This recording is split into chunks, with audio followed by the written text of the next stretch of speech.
How do you create one of the world's most livable cities? This is the city of Vienna, and there is a lot others can learn from it. What once was a few parking spots is being converted into a playground, and a street that previously prioritized cars is now putting cyclists first. Renowned for its exceptional public transportation system, Vienna also develops high-quality bicycle infrastructure and creates outstanding public spaces. This city pretty much has the perfect urban fabric, consisting of beautiful mixed-use mid-rise buildings that create a dense and well-functioning city. Because of this high density, most of your daily destinations are within walking distance, making it a great example of a 15-minute city. So, how is Vienna changing its streets to prioritize people instead of cars? The most important step to creating a more livable city is to divide it into traffic and residential areas. Traffic areas are streets that prioritize the flow of vehicles, while residential areas consist of traffic-calm streets that prioritize livability. Traffic areas should have separate bicycle infrastructure, while in residential areas, there is no need for it due to the reduced speed limit.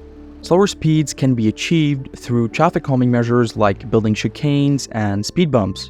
However, the most important aspect of a residential area is that it restricts through traffic.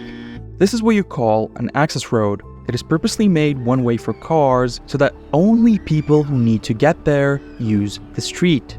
This creates a pleasant living environment with very few cars passing by.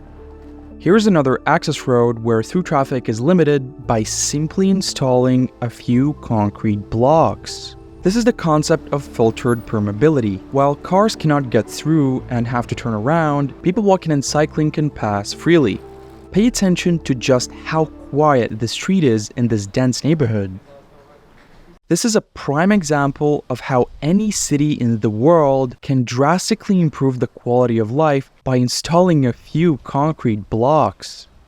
To face as little backlash as possible and make changes politically viable, a great starting point for limiting car accessibility is restricting traffic on streets with schools. After all, what kind of a mayor are you if you do not care about the safety and well-being of children? This is exactly what other cities like Paris are doing by limiting car traffic on streets with schools. Once this has been done, there will be a higher level of societal acceptance, and such projects can be extended to more places like next to this church in Vienna. This used to be a place where cars could pass through, and they are now building a playground to extend the already well-developed public space alongside the church. Furthermore, they are building a bicycle street and planting more greenery to reduce the urban heat island effect. Pay attention to how the street is almost at the same level as the pavement. This is done so that drivers pay more attention and don't drive fast. And here, the street is at the same level as the pavement, creating a shared space and keeping vehicle speeds low.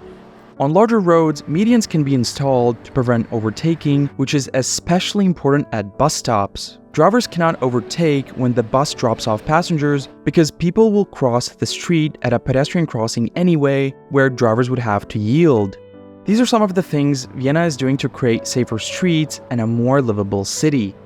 While street redesigns like this might be too big of a leap for car-centric cities, putting a few concrete blocks to limit traffic on streets or schools is doable.